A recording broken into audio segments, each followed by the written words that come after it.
Alors, donc là, on arrive aujourd'hui à la fin de cette séquence de 6 cours portant sur l'histoire connectée des sociétés de coûts. Et on va donc reprendre normalement le 2 mai de l'année prochaine avec 6 cours encore portant cette fois-ci sur l'Europe et l'Inde et la construction des relations entre les deux à l'époque moderne. Alors, donc aujourd'hui, je veux revenir sur un certain nombre de choses. Et je vais aussi introduire quelques éléments, entre autres des éléments d'archives que je viens de trouver, pour repenser un peu cette question, donc à la fois des rapports, les agents qui étaient responsables pour les rapports, et aussi pour éventuellement penser plus généralement à cette question de comment en fait on fait une histoire connectée des sociétés sans tomber un peu dans le piège qui a été tendu par une historienne italienne qui a décrit celui qui fait l'histoire connectée comme un po' sarto, un po' elettrico, un peu tailleur et un peu électricien. En fait, je trouve que ça n'a pas grand-chose à voir ni avec les tailleurs, ni avec les électriciens, en fin de compte. Alors, donc, je reviens à ces questions des agents et des gens qui, en fait, sont capables, finalement, de penser ces cours ensemble, soit parce qu'ils ont une expérience multiple, ce qu'on a vu par exemple avec quelqu'un comme le capitaine John Smith quand on a commencé, c'est-à-dire quelqu'un qui à la fois était chez les Ottomans à un moment donné et en Virginie, en Amérique à un autre moment, et donc qui a essayé de traduire les concepts qu'il avait expérimenté chez un dans le cadre de l'autre, même si c'était assez improbable.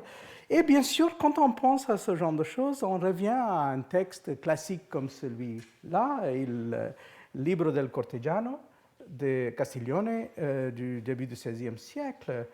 Et en fait, ça, c'est un texte dans lequel il y a une série de personnages qui vont parler de différentes sociétés de cours. Et à un moment donné, par exemple, il y a un personnage qui s'appelle Messer Federico, qui dit que, en fait, son idée, c'était au départ de faire la comparaison à partir de Urbino, où il est, où il se trouve pour cette discussion, entre la France et l'Angleterre, ces deux cours, donc pas si éloignés que ça, avec des rapports historiques très importants, comme on le sait. Mais en fait, à un moment donné, il dit quelque chose qui m'a frappé, une petite phrase. Il dit « J'avais pensé, si j'en avais eu le temps, d'écrire non seulement la diversité de coutumes dans les cours des princes chrétiens, la manière différente de les servir, de les amuser, d'apparaître dans les manifestations publiques, mais parler également de la cour du grand turc. Et plus spécialement encore de la cour du roi Sophie de Perse. » Donc, apparemment, au XVIe siècle, à Urbino, les nouvelles étaient déjà arrivées de l'avènement de Shah Ismail, le roi Safavide, en Iran. Et donc, il continue, et ont entendu de la bouche des marchands qui ont longtemps séjourné dans ces pays, que les nobles y ont un comportement d'une grande dignité et amabilité, et que dans les relations qu'ils entretiennent entre eux, dans leur attitude à l'égard des femmes et dans toutes leurs actions, ils font preuve de grande courtoisie et de discrétion. Donc pour lui, il dit que toutes ces cours semblent avoir pour intérêt commun, et je cite encore, les armes, les jeux et les fêtes, nelle arme, nel giochi et nelle feste. Et donc, voilà, il trouve qu'en effet, ces cours peuvent être rassemblés en utilisant quelques thématiques en commun. Et d'ailleurs, c'est l'idée qu'on trouve même chez un certain nombre de textes venant du monde islamique, ce qu'on appelle parfois les textes d'adab, ou les mirzanameh, comme on les trouve par exemple dans le monde persan, où on enseigne un courtisan comment fonctionner. Et l'idée étant que c'est un type de fonctionnement qui est censé marcher pas seulement dans un cadre spécifique, mais quelque chose qui est transportable, qui peut se promener donc d'une cour à l'autre, surtout si, comme on a dans ce texte ici à droite, surtout si on a eu comme maître quelqu'un comme Aristote, ça va de soi qu'on peut couvrir un monde assez large. Alors, c'est donc quelque chose qui est pas seulement une thématique qui a été découverte récemment, c'est quelque chose qui existe depuis longtemps, et il y a donc cette espèce de va-et-vient entre l'historiographie récente, et là je vous cite tout simplement deux livres récents, l'un en allemand et l'autre en anglais. Donc, c'est un ouvrage collectif, The Audience, dans lequel on parle de le contact entre les cultures sous une forme ritualisée. Et vous voyez ici qu'on a bien sûr l'empereur moghol comme emblématique de cette espèce de rapport entre cultures. Et là, par contre, on a quelqu'un d'autre, une historienne travaillant actuellement en Australie, si je ne me trompe pas, Saliha Belmessous, qui a écrit un livre donc, portant sur les rapports toujours entre la cour. Et là, en fait, l'exemple qu'elle a choisi, c'est la cour des Maraths, en fait, en Inde centrale au XVIIIe siècle. Et là, c'est aussi une question de savoir comment faire pour comprendre les rapports diplomatiques et, en fait, comment construire, comme elle dit dans le titre, empire par traité. Donc, en fait, les rapports diplomatiques qui vont, en quelque sorte, permettre des conquêtes, et même si ça peut paraître paradoxal.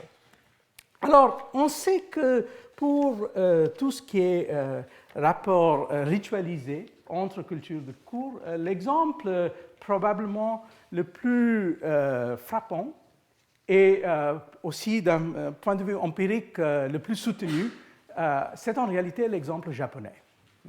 Et c'est parce qu'on a, on le sait, une très très grande richesse de matériaux autour de ce contact extrêmement étrange qui est le rapport qui entretenait les Néerlandais avec la cour du shogun pendant le XVIIe, XVIIIe et la première moitié du XIXe siècle, car c'était une époque pendant laquelle les Néerlandais étaient les seuls Européens. Et j'insiste Européens parce qu'il y avait quand même des rapports avec d'autres Asiatiques, avec les Chinois, avec les Coréens, et même un peu avec les Russes, mais ça c'était un peu plus compliqué. Mais en tout cas, avec les Européens de l'Ouest, c'était exclusivement le privilège des Néerlandais, et les Néerlandais étaient conscients de ça. Donc, par exemple, là déjà, on a ce texte écrit, pas de première main, mais écrit par un compilateur, qui est Arnoldus Montanus, et donc c'est sur les ambassades, les gezanschappen, des Néerlandais, donc venant de l'île de Shima, où ils étaient, dans le sud, jusqu'à Tokyo, où ils allaient. Et donc, vous voyez que c'est un livre richement illustré, un peu fantaisiste, bien sûr, mais qui fait partie donc d'un grand corpus qu'on a. Et c'est quoi la spécificité de ces ambassades? Tout d'abord, c'est un rituel annuel. Ça se fait tous les ans. Et c'est accompagné par un aspect qui est tributaire. Donc les Néerlandais arrivent toujours avec des cadeaux extrêmement divers et compliqués. Et au bout d'un certain temps, ces cadeaux sont presque des commandes. C'est-à-dire, le shogun va leur dire plus ou moins ce qui est à son goût ou ce qui n'est pas à son goût. Donc, par exemple, il y a un shogun en particulier qui aime bien les chiens. Donc, du coup, pendant un certain temps, à la fin du XVIIe siècle, les Néerlandais, dans les listes des geschenken, ou des cadeaux qu'ils apportent, on voit toujours une diversité de chiens venant de l'Europe, donc des variétés inconnues apparemment. De la même façon, il y a d'autres qui aiment bien, par exemple, des choses comme les lunettes, ou les télescopes, ou autre chose, donc des objets de curiosité, mais parfois aussi des objets qui faisaient partie donc, de cette espèce de ce qu'on appelle le savoir occidental, au rangaku, qui était assez intéressant pour les shoguns et la cour shogunale. Et donc c'est quelque chose qu'on voit ici, par exemple, l'expédition des Néerlandais, ça vient du texte de Engelbert Kempfer, qui était un Allemand, sur lequel j'avais consacré un peu de temps l'année dernière. Donc Kempfer qui a écrit une histoire du Japon qui était très important au début du XVIIIe. Il a été à Deshima à la fin du XVIIe. Et là, il décrit un peu la cérémonie, l'expédition, comment on fait. Il a fait cette ambassade quelques fois dans sa vie. Et là aussi, il insiste un peu sur l'aspect un peu étrange et très humiliant, très asymétrique des rapports, parce que les Néerlandais sont souvent obligés de rester à quatre pattes, ils ne peuvent pas se lever, c'est très rare. Et aussi, comme disait un des Néerlandais à un moment donné, ils avaient l'impression d'être traités un peu comme les singes. À un moment donné, par exemple, un des shoguns va demander à 3 des Néerlandais qui sont là s'ils sont capables de chanter. Et alors donc, il s'avère qu'ils connaissent quelques chansons en commun. Ils vont chanter une chanson donc, en néerlandais. L'année prochaine, il revient, il demande la même chose. Et ces gens-là, de la deuxième année, sont moins mélomanes. Donc finalement, il demande s'ils savent au moins danser, et même pas ça. Donc il est très déçu.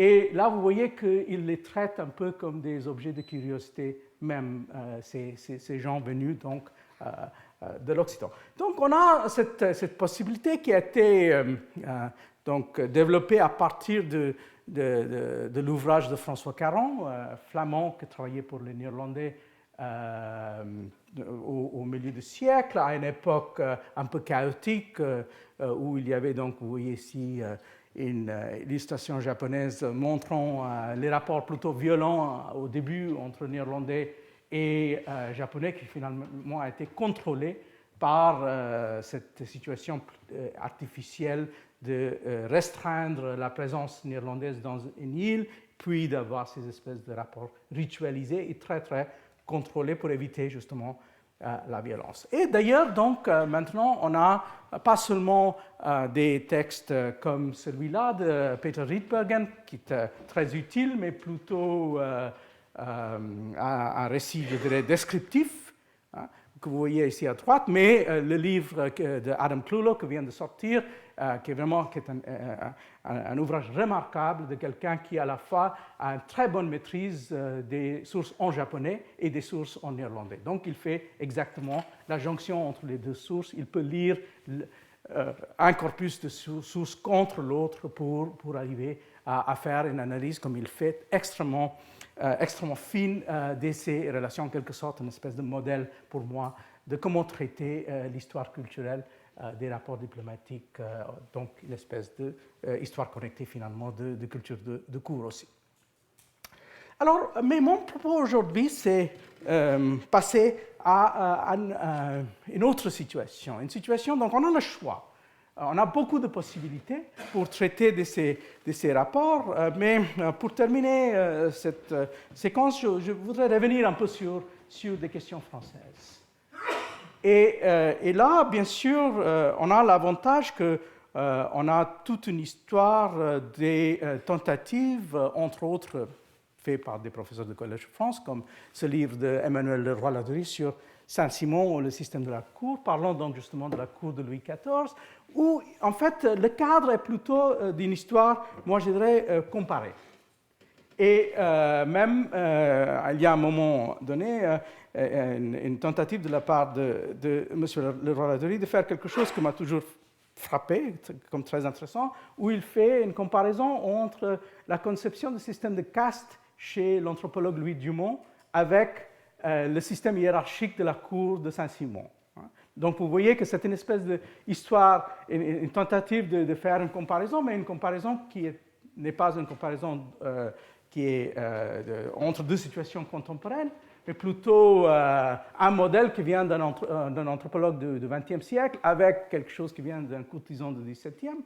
Mais là encore, on a cette espèce de tentative classique. Même chose qu'on trouve par exemple dans le livre de Michael Chang sur la cour des Qing à la fin du XVIIe, début du XVIIIe, où on remplace les Qing, et c'est pour des raisons bien évidentes, comme c'est une dynastie d'origine manchoue, mais qui a pris les allures d'une cour chinoise. Donc il fait aussi ces comparaisons qui sont toujours possibles entre situations très différentes en Eurasie, soit pour faire une espèce d'éventail pour contraster, donc comparer pour contraster, ou comparer comme fait M. Leroy-Ladurie pour démontrer qu'il y a des... parfois, il faut justement, comme on l'avait dit, comparer l'incomparable.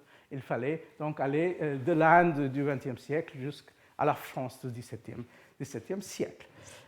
Alors, mon intention, cependant, c'est de revenir sur un aspect particulier de ces histoires connectées. J'avais traité ça brièvement l'année dernière dans un autre cadre, mais en fait, il s'agit de ce moment.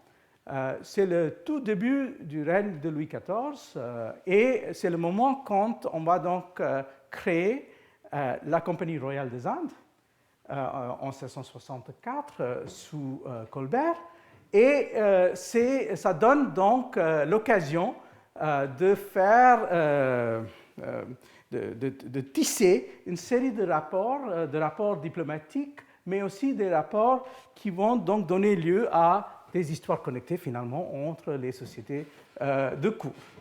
Et l'espace sur lequel je vais me pencher, c'est essentiellement l'espace de ce qu'on appelait parfois les empires de poudre à feu, Gunpowder Empires, c'est-à-dire un peu les Ottomans, mais surtout les Safavides et les Moghols. C'est là où les Français vont débarquer dans ces années 1660, et on va voir comment en fait ces rapports fonctionnent, et surtout par rapport à ces questions d'agentivité, qui fait quoi, comment, quels sont les cadres reçus, et donc pourquoi on fait plutôt opter pour un certain type de stratégie et non pas un autre. Et la personne sur laquelle je vais revenir, c'est quelqu'un dont la carrière a été traitée donc un peu l'année dernière, qui est donc ce monsieur François Le Guz de la Boulaye, donc né en 1623. Donc il est angevin, il est voyageur.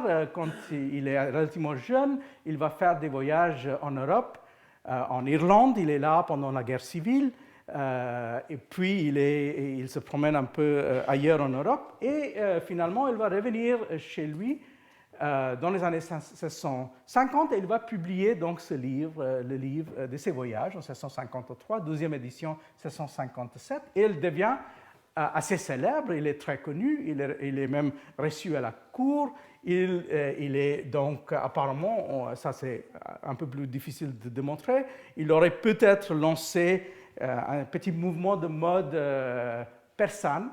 Donc les gens aimaient apparemment à la cour de Louis XIV à l'époque s'habiller un peu à la façon persane en suivant les conseils de Guz de la Boulaye. Il se marie en 1662, et quand la compagnie est fondée en 1664, on l'envoie avec un certain nombre d'autres pour tisser ses liens avec les cours de l'Orient. Pourquoi? On reviendra sur cette question-là, parce qu'il est reconnu comme, plus ou moins comme un spécialiste, comme un expert. Donc, c'est quelqu'un qui est censé connaître ses cultures, ses cours, et donc quelqu'un qui est particulièrement adepte pour ce genre de choses. Finalement, on verra qu'il n'est vraiment pas tellement capable de mener à bien ces rapports diplomatiques, mais néanmoins, il est envoyé donc par la voie traditionnelle, la voie terrestre, au même moment que la compagnie va aussi envoyer donc des navires par la route du Cap. Ces navires vont arriver finalement à la même destination que le Guz de la Boulaye, c'est-à-dire en Inde occidentale. Il y a une espèce de convergence entre les deux trajets, mais lui, il va passer donc par la voie, comme je dis, traditionnelle, par l'Empire ottoman, par l'Iran, pour arriver donc finalement en Inde occidentale, ici. Et on verra en fait comment il fonctionne. Il va par la suite aller à la cour moghole, à l'époque à Agra, dans les années 1660, parce que temporairement, ils ont apparemment ils se sont éloignés un peu de Delhi, qui avait été construit ou reconstruit sous Shah Jahan. Et au bout de quelques temps là, il va passer en Inde orientale, en se séparant de ses compagnons, apparemment avec un projet d'aller en Chine. Mais il est donc mort, il est tué en Inde orientale, probablement en 1667 ou 1668. Donc la dernière lettre qu'on a de lui, c'est une lettre qu'il écrit d'Agra en décembre 1666. Alors, donc, on peut aussi croiser ce qu'on sait de lui avec un certain nombre d'autres textes de l'époque. Je vous rappelle que le Guz de la Boulaye avait très bien connu Jean-Baptiste Tavernier, que lui aussi avait joué plus ou moins le même rôle. En fait, à la fin de sa vie, Tavernier est même envoyé par les Allemands pour tisser des liens avec l'Iran en passant par la Russie. C'est là où il va finalement mourir près de Smolensk, si je ne me trompe pas. Donc, on peut croiser ces relations, pas seulement les voyages de Tavernier, mais aussi cet autre recueil de plusieurs relations de Tavernier, dans lequel il y a d'ailleurs des observations sur la compagnie où il est extrêmement méchant à l'égard de Guz de la Boulaye, qu'il n'aime pas du tout. Il trouve qu'il est très hautain, très snob, etc. Donc, cette espèce de problème de rapport social entre marchands huguenots et voyageurs aristocratiques catholiques. Donc, ça se voit, ça se joue même à l'étranger. Mais alors, donc, on va tout d'abord revenir au point de départ. Et en fait, l'occasion, c'est que j'ai eu la chance de trouver quelque chose qui est un document qui s'appelle Instructions aux sœurs de Lalin, gentilhomme ordinaire de la maison du roi, et de Boulaye le Guz, maître particulier des eaux et des forêts en Anjou, s'en allant voyager dans l'Asie. Donc, c'est les instructions données par la cour à ces deux quand ils étaient sur le point de le départ. Voilà, donc je vais commenter ce texte en faisant quelques allers-retours sur d'autres matériaux aussi. Voilà, donc dans le temps qui me reste. Alors, le texte commence comme ça. Donc, le texte est écrit probablement fin 1664. Sa Majesté, au milieu des grandes qualités qu'il a plu à Dieu le doué, ayant celle d'une curiosité louable d'être particulièrement informé de tout ce qui se passe non seulement dans les pays voisins de ses États, mais même dans les plus éloignés et dans les cours des plus grands princes du monde, a estimé à propos de se servir de la nécessité en laquelle est la grande compagnie de ces sujets que Sa Majesté a formés pour faire le commerce des Indes orientales, d'envoyer vers le roi de Perse, le grand Moghol et les autres rois et princes des Indes pour l'établissement de son commerce, pour faire ce voyage par les 10 sœurs de Lalin et de la Boulaye le Guz. Le premier pour être son domestique et avoir beaucoup de pratiques et de connaissances de voyage dans les pays éloignés, et le second pour la parfaite connaissance qu'il a des dits voyages, pour en avoir déjà fait plusieurs et en avoir fort heureusement donné les relations au public. Donc, il est présenté comme celui qui est spécialiste de ce monde oriental. Et tous deux pour la confiance que Sa Majesté a en eux et pour l'affection qu'ils ont fait paraître en toute occasion pour le bien de son service. Donc, les 10 sœurs de Lalin et de la Boulaye doivent être informées du dessein que Sa Majesté se propose dans ce voyage, que n'est autre que de faciliter et même s'employer par toutes les connaissances qu'ils auront et pourront prendre tant dans les pays qu'auprès du roi de Perse, grand Moghol et autres rois et princes pour obtenir de la liberté de commerce pour ces sujets qui navigueront sous sa bannière dans toute l'étendue de leurs États avec les privilèges déchargés d'impositions et autres grâces autant et plus favorables qu'ils aient jamais accordées aux autres étrangers. Alors, donc, le premier problème qui se pose apparemment dans ce texte, et c'est un problème que je trouve assez intéressant, même comme point de départ, c'est que l'idée étant qu'ils vont passer tout d'abord par la cour persane à Isfahan, puis par la cour moghole. Et alors, l'idée là, c'est qu'il faut en fait surtout faire très attention à la présentation de l'image de Louis XIV. Ça me fait penser un peu, en fait, il y avait une plaisanterie que faisait Marshall Sahlins à propos de l'anthropologie réflexive, dans laquelle l'anthropologue va chez un tribu et il leur dit « Assez de vous, parlons un peu de moi ». Vous voyez, donc, on ne s'intéresse pas tellement à l'autre, mais plutôt à se présenter soi-même. Et alors, donc, voilà, il nous explique dans ce texte que quand ils auront donc fait leur demande, aussitôt qu'ils y sont arrivés, ils commenceront leurs négociations par le principal sujet de leur voyage, qui est d'obtenir la liberté de commerce pour les sujets de Sa Majesté, avec les décharges des droits d'entrée et de sortie et autres traitements les plus favorables. Et comme il est bien difficile que dans la suite de cette négociation, ce prince, que ce soit le roi Safavid, que ce soit l'empereur moghol, ce prince et ses ministres ne s'informent soigneusement de Sa Majesté, les 10 sieurs de l'Alain et de la Boulaye prendront garde de leur bien expliquer ses grandes et rares qualités, n'ayant rien que puisse tant obliger ce prince à bien traiter les sujets de Sa Majesté que la connaissance qu'il prendra par ce récit de sa grandeur et de sa puissance. Pour lui donner brièvement cette connaissance, ils pourront lui dire, après l'avoir préparé à entendre des choses qui, quoique véritables, ne laissent pas toutefois d'être presque incroyables. Que c'est un prince qui est né dans la guerre et qui l'a soutenu l'espace de 22 ans, c'est Louis XIV, qu'aussitôt qu'il a eu atteint l'âge de pouvoir lui-même conduire ses armées, il a fait plus de conquêtes dans cet âge que les rois les plus consommés et les plus braves n'en ont fait en toute leur vie, qu'enfin, après une si longue guerre, il a donné la paix au roi d'Espagne, qui lui a laissé 4 provinces, plus de 50 places, et a porté par ce moyen les bornes de son empire au-delà de ses bornes naturelles. Donc, roi qui fait construction d'une espèce de grand empire. Alors, il est maître du Rhin par le moyen de 2 grandes places qu'il a retenues sur cette rivière. En marche, c'est écrit Brissac et Philipsbourg. Il a passé les bornes des Alpes par le moyen de la place de Pignerol qu'il possède au-delà, qui lui donne l'entrée libre en Italie, et des Pyrénées par le moyen des comtés de Roussillon et Cerdagne, qui lui rend maître de passage en Espagne. Que depuis que la paix est faite, il a travaillé avec un succès presque incroyable au rétablissement de toutes ses affaires qu'il préfère toujours à ses plaisirs, encore qu'il ne soit âgé que de 26 ans. Donc il est toujours jeune. Et qu'il donne tous les jours 8 et 9 heures de temps à régler toutes ses affaires. Qu'il donne audience publique à ses sujets, se charge lui-même de tout leur mémoire et leur rend bonne et prompte justice. Qu'encore que la coutume de nos rois soit d'être toujours au milieu des princes et grands seigneurs de leur cour, que sont habillés de même que Sa Majesté, sans aucune différence.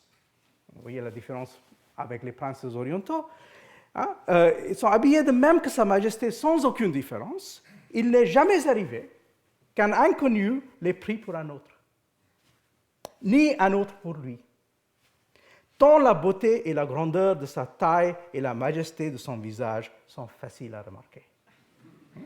Voilà, donc on explique là aussi en quelque sorte que la cour, si vous voulez, est moins hiérarchisée qu'une cour qu'on aurait pu attendre venant de l'Orient. Et donc la différence n'est pas aussi nette dans la cérémonie même ou dans les traitements entre le roi et les autres, mais donc c'est le caractère même du roi que fait la différence. Que depuis 3 ans, alors là c'est Louis XIV recevant les représentants suisses en 1663, donc vous voyez, c'est à peu près le même moment. Depuis 3 ans qu'il s'est donné tout entier à la conduite de ses affaires, il a fait des choses qui surpassent l'imagination. Il a réglé tous ses revenus et a trouvé un secret qu'aucun autre n'avait trouvé avant lui, qui est qu'en soulageant ces peuples et leur accordant des grandes décharges, il n'a pas laissé d'augmenter ses revenus jusqu'à la somme de 60 millions de livres par an qui lui sont payés tous les mois, et pour peu qu'il fût pressé de faire la guerre, il pourrait facilement les porter jusqu'à 80 millions. Ce n'est pas entièrement faux. On connaît en fait les réalités des revenus de Louis XIV, et c'est vrai qu'ils sont là en augmentation, et vous voyez que dans les années 1660, ils ont passé plus ou moins les 60 millions. Ils sont en train de monter encore. Mais apparemment, on propose ici une espèce de version de ce qu'on appelait la courbe de Laffer, où on s'en fait augmenter les taux, apparemment on fait augmenter les revenus néanmoins. Mais alors, c'est qui finalement ce roi? Et comment est-ce qu'il faut le présenter? Il faut le présenter, selon la cour même, surtout comme un roi guerrier. Donc, l'idée étant que c'est un roi guerrier, c'est un grand conquérant. Alors, comment est-ce qu'on démontre ça? On dit donc qu'il entretient toujours 30 000 hommes de troupes réglés dans son royaume, sans compter les garnisons et ses places frontières, etc. Et puis, on commence à raconter un peu comment il fait dans le quotidien.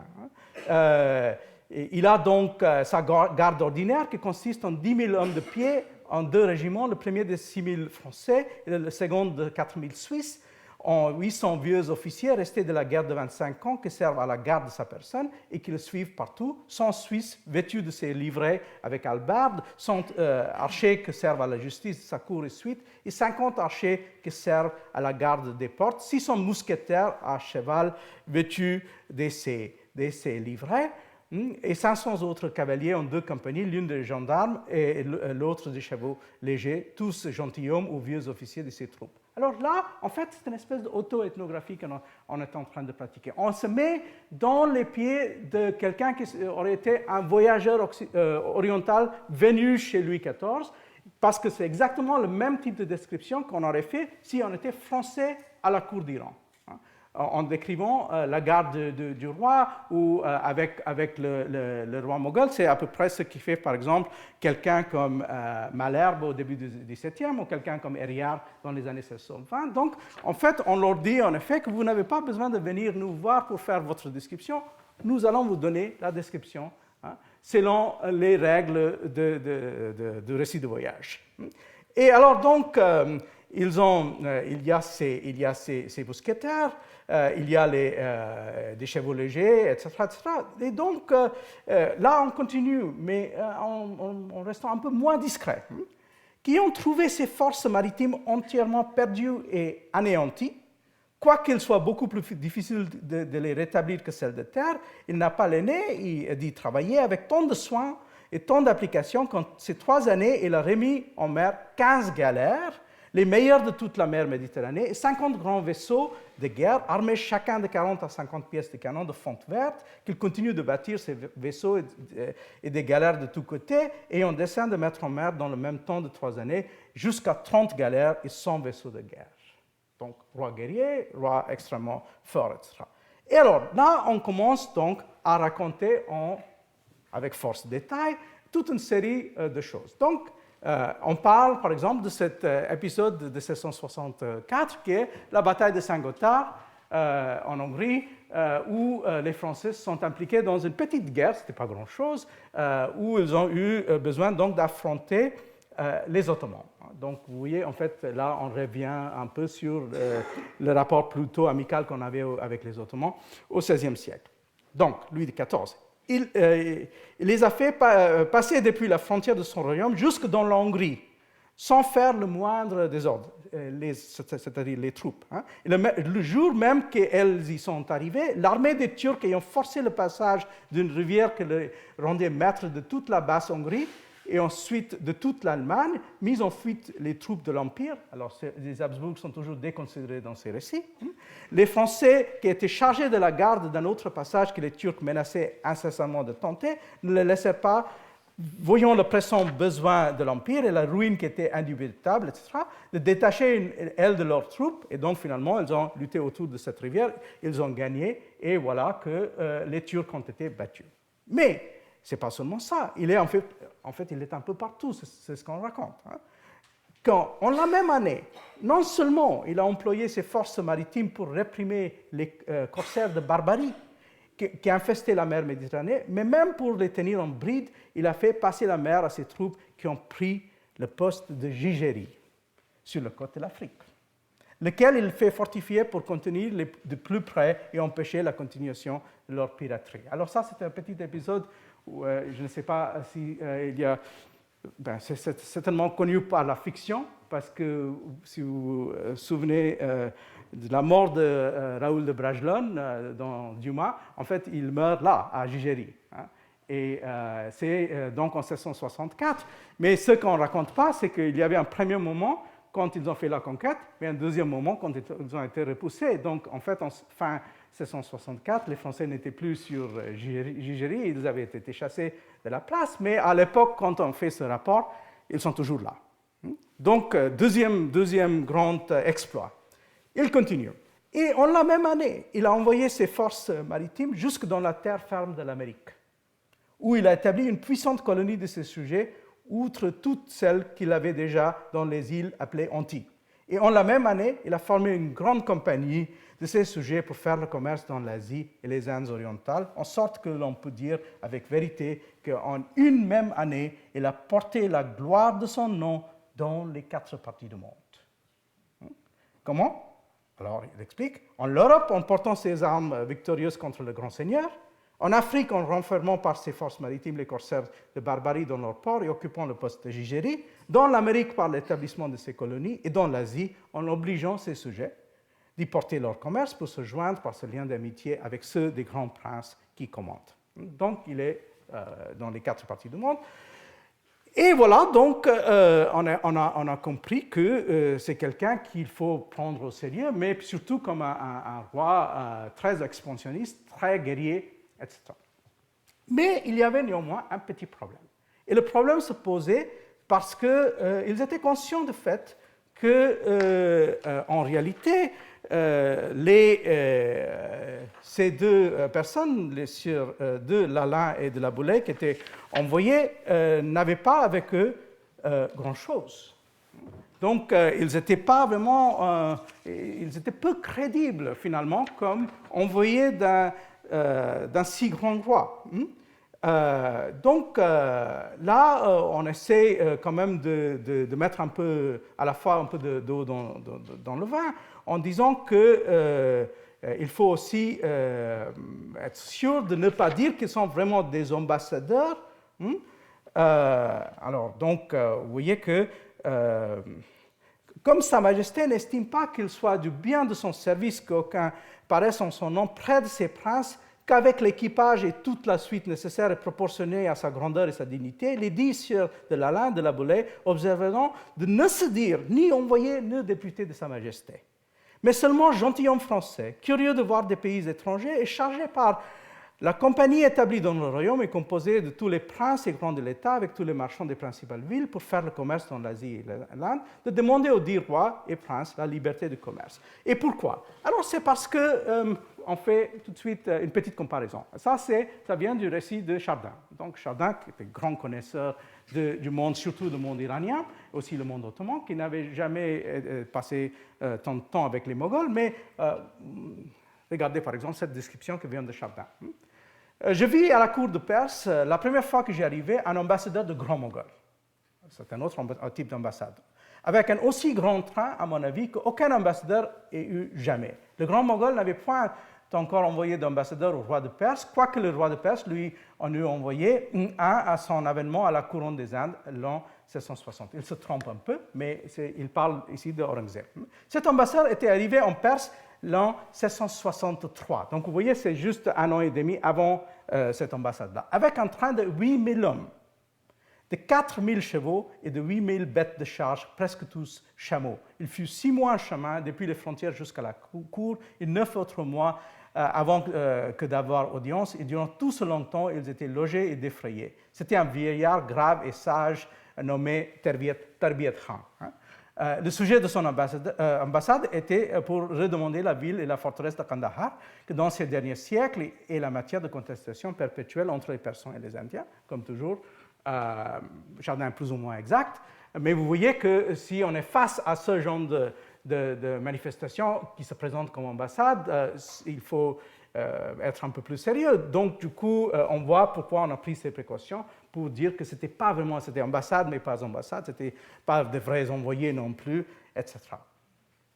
Alors, donc, je vais me pencher sur, il y a des choses certainement à dire sur sur Boulay et Lalin à la cour d'Isfahan. Et d'ailleurs, il y a une grande partie de ce texte de Tavernier qui est un texte extrêmement méchant envers eux, des espèces de luttes de pouvoir et de niveau entre les marchands et les gens de la noblesse, entre les nobles eux-mêmes, etc. Mais je vais plutôt penser au deuxième moment quand ils vont arriver, surtout Lalin étant mort, en fait c'est Boulay qui va arriver donc à Surat, sur la côte occidentale de l'Inde, pour aller vers la cour moghole. Donc il est à Surat en 1666, il arrive de Kong, de Bandar Kong dans le golfe Persique, et il arrive donc dans cette ville, cette grande ville, peut-être une des plus grandes villes portuaires de l'époque de l'océan Indien.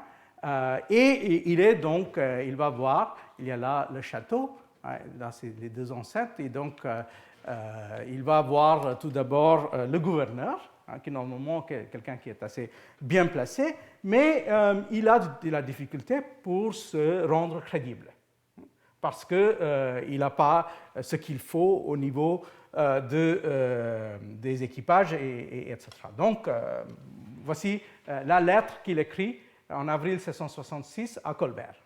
Donc, c'est Boulay lui-même. Ça, c'est donc pour le deuxième voyage, on n'a pas un récit, mais on a toute une série de lettres, d'ailleurs, qui commencent dans la Méditerranée, qui vont jusqu'à Agra.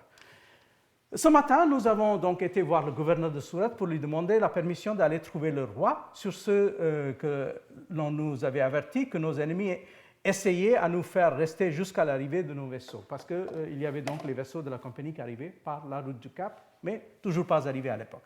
Il nous a fait parfaitement bien reçus, nous a accordé tout ce que nous lui demandions, et nous a promis d'écrire à l'empereur, son maître, en notre faveur, et nous adresser à son frère qui est fort bien auprès du roi et nous donner un homme pour nous conduire afin que nous soyons dépêchés promptement. Ensuite, il nous a fait présent de si belles pièces d'étoffe et nous a montré tous les témoignages imaginables. Nous avons trouvé ici un père capucin appelé le père Ambroise qui jusqu'ici nous a bien servi. En fait, à la fois à Isfahan et en Inde, en fait, ils vont toujours passer par les capucins.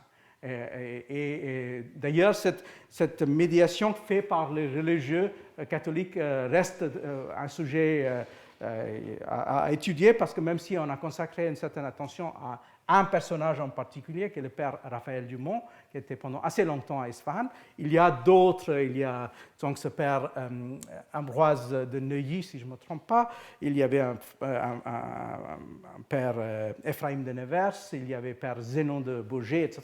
Donc tous ces capucins surtout qui se promenaient avec des liens avec la France et qui étaient donc souvent là pour jouer l'intermédiaire avec les autorités locales. D'ailleurs, Jean de Thévenot était là à l'époque, plus ou moins. Donc, en fait, on peut aussi croiser ces deux récits. Thévenot qui était là, et il nous dit, le gouverneur étant content de la réponse de Père Ambroise, il se pria d'écrire en langue persienne tout ce qu'il avait dit. C'est parce qu'il y a des soupçons sur les Français, on pense que les Français sont des corsaires. Et donc, on a posé des questions à ce Père Ambroise qui a donné une réponse.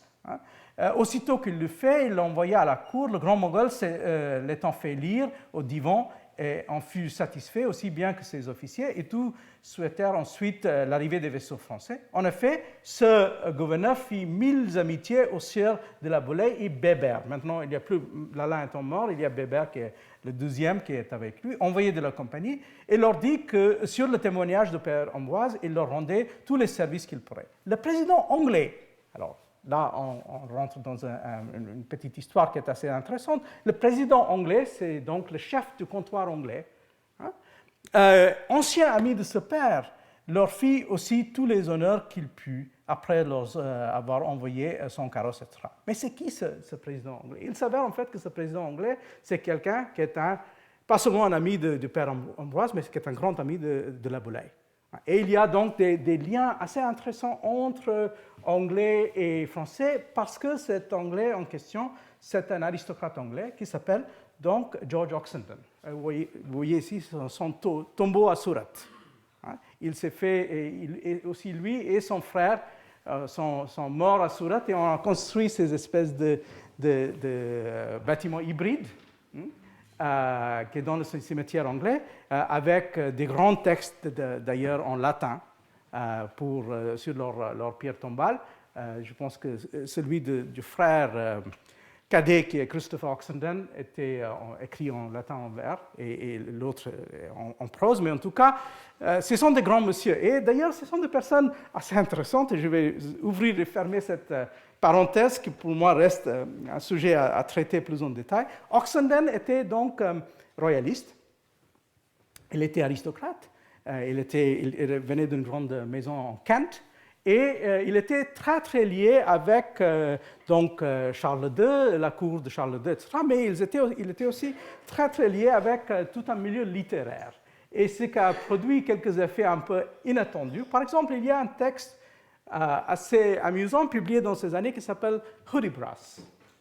Et ce Hudibras, c'est un texte satirique,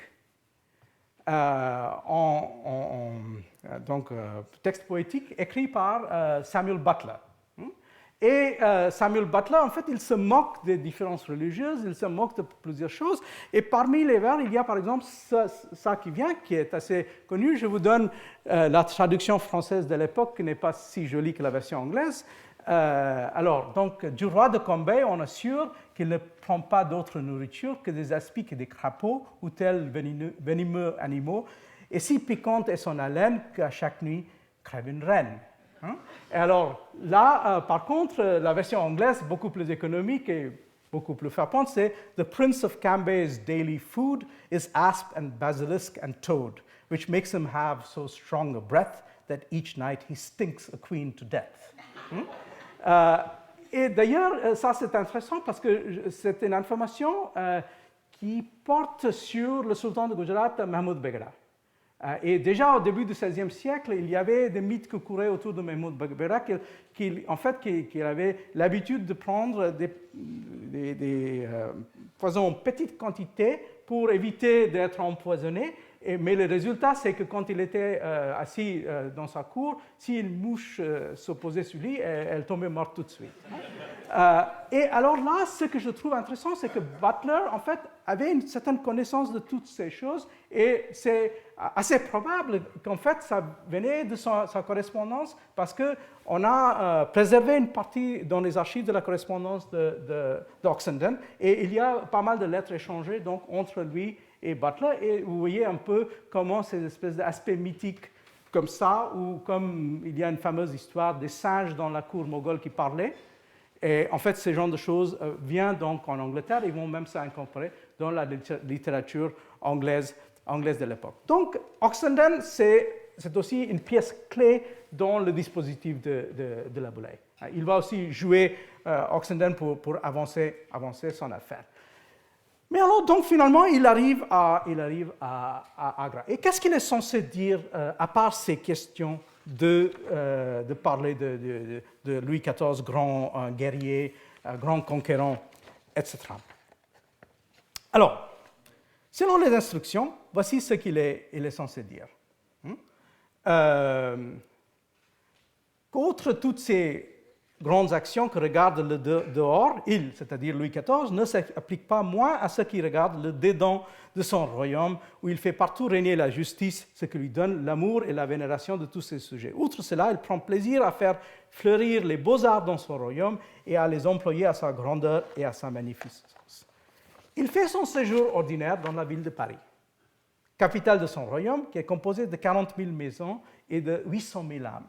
Petite exagération. Cette ville est assise sur les bords de la rivière de Seine, qui se décharge dans l'océan à 50 lieues de la dite ville. Outre les églises et ouvrages publics qui sont magnifiques, ce prince fait bâtir à présent le plus superbe palais, ou pour mieux dire, les deux plus superbes palais qu'il y ait au monde. Ils sont bâtis tous deux sur les bords de la Seine. Le premier consiste en un carré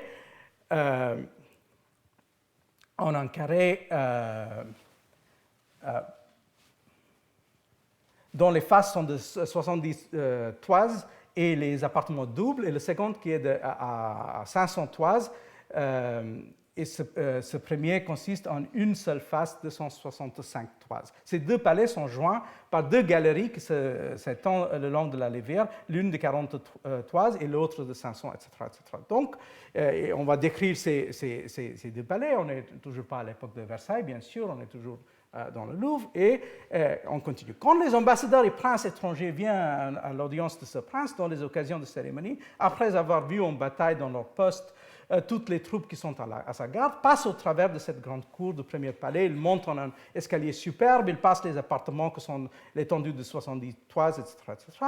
Là se prince sur une forme de trône élevé de 2 marches et séparé par une balustrade sous un dais très riche, leur donne audience et ensuite ils sortent par le second palais. Outre toutes ces vérités qui sont déduites suivant les rencontres et sans trop d'affectation, les 10 sieurs de l'Alain et de la Boulaye pourront encore parler de la grande beauté et quantité de villes du royaume, de la bonté et fertilité de toutes les terres, de grand nombre de peuples, etc., etc. Donc, on va continuer un peu comme ça. Il y a une dernière petite remarque sur laquelle je vais revenir. Mais alors, on sait qu'à l'époque se trouvait à la cour moghole quelqu'un d'autre, François Bernier. Et on a en fait une lettre de Bernier qui vient de 1768, où il fait, pas ouvertement, mais il fait des commentaires sur cette façon de se présenter. Et il explique en fait à Colbert comment ils sont totalement trompés. Et pourquoi? Parce que selon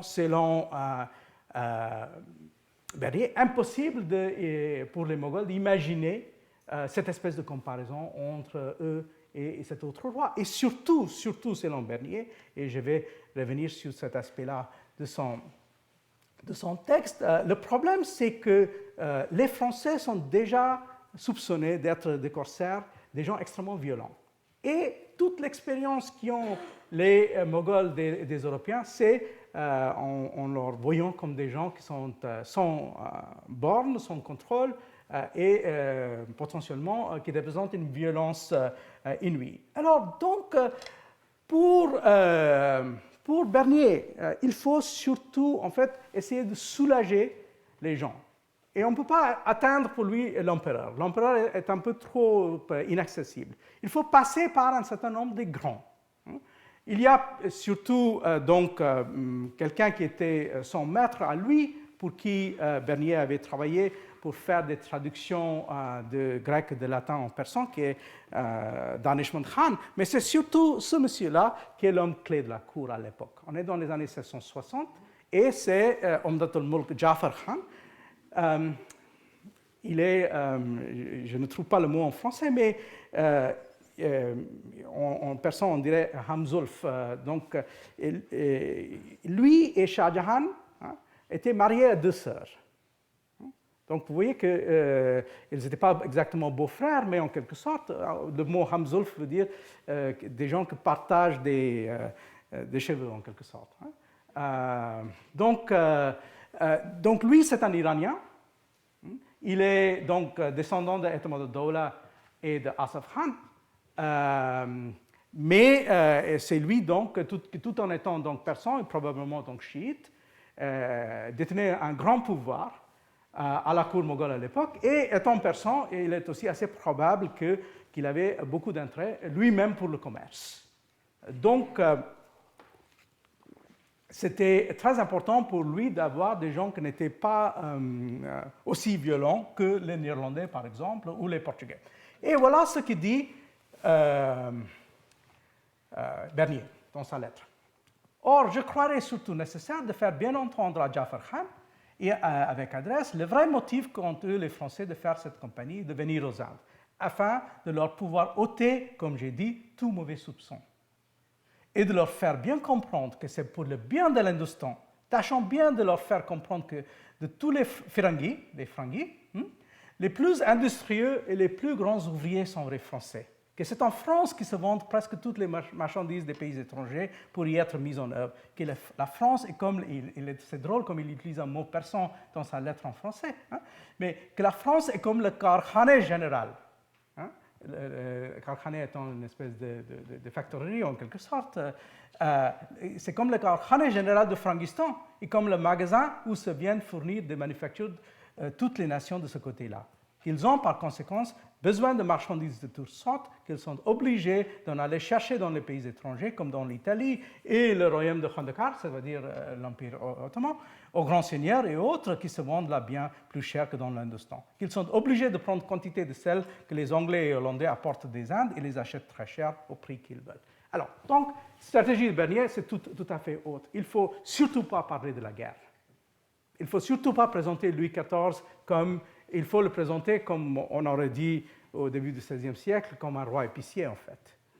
Il faut le présenter comme quelqu'un qui sait contrôler le commerce, mais l'image de celui qui fait la conquête des 4 parties du monde, qui a donné des leçons aux Ottomans en Hongrie, qui a fait des conquêtes en Afrique, tout cela, c'est pas du tout le bienvenu. Et en prenant cette stratégie-là, selon Bernier, ils ont en fait commencé d'une façon pas du tout appropriée à traiter la cour moghole.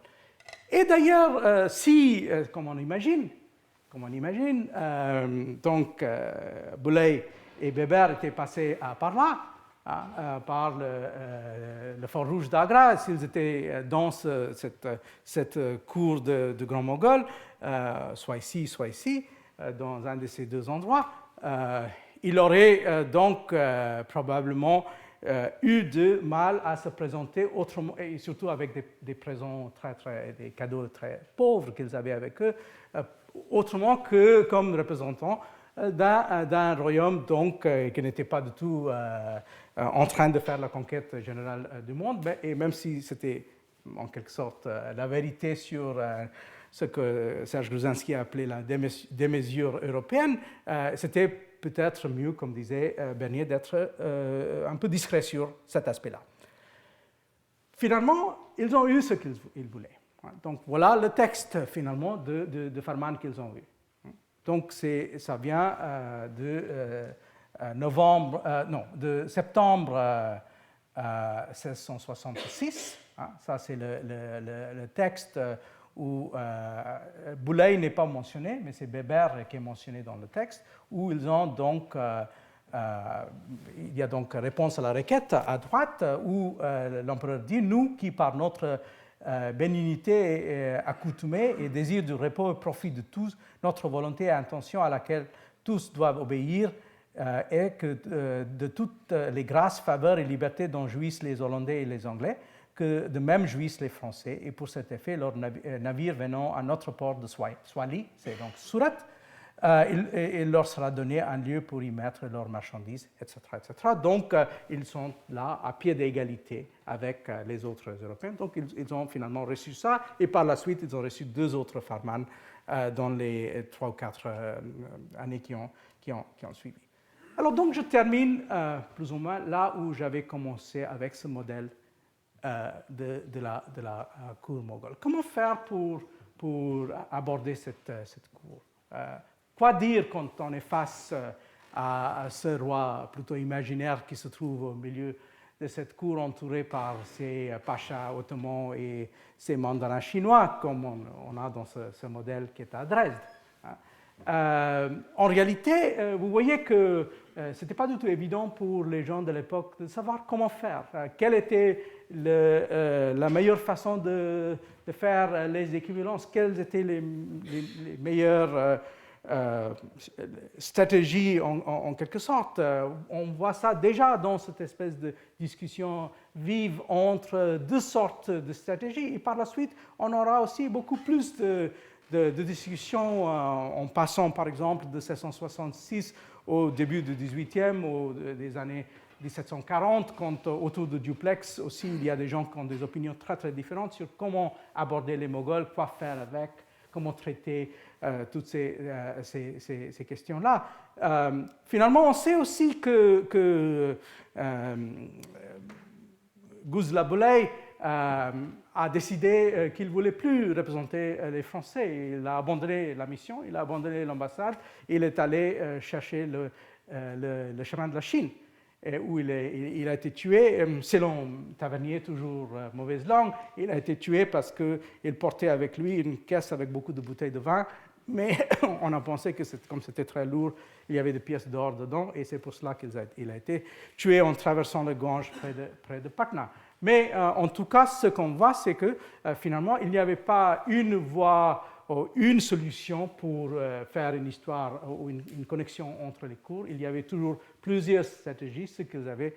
Donc ici, comme c'était également le cas dans un échange beaucoup plus répétitif, beaucoup plus ritualisé, comme celui des Néerlandais au Japon. Donc finalement, j'ai voulu un peu aussi faire cette espèce de contraste entre un type d'échange à répétition. Chaque année, on se répète, c'est presque les mêmes gestes, mais pas tout à fait. Et là, c'est quelque chose où on aborde un problème. On a bien sûr quelques références, on peut aller regarder le passé. Le passé est représenté par les Néerlandais, par les Anglais, par les Portugais qui ont déjà fait ce chemin, mais là, ils sont en train de brosser leur propre chemin. Et donc, il y a aussi cette espèce de contraste à faire entre, donc, si vous voulez, échange plus ritualisé et échange, donc finalement, moins ritualisé, plus improvisé. Et en fait, c'est dans cette improvisation qu'il y a aussi un certain intérêt. Voilà, donc je vous remercie.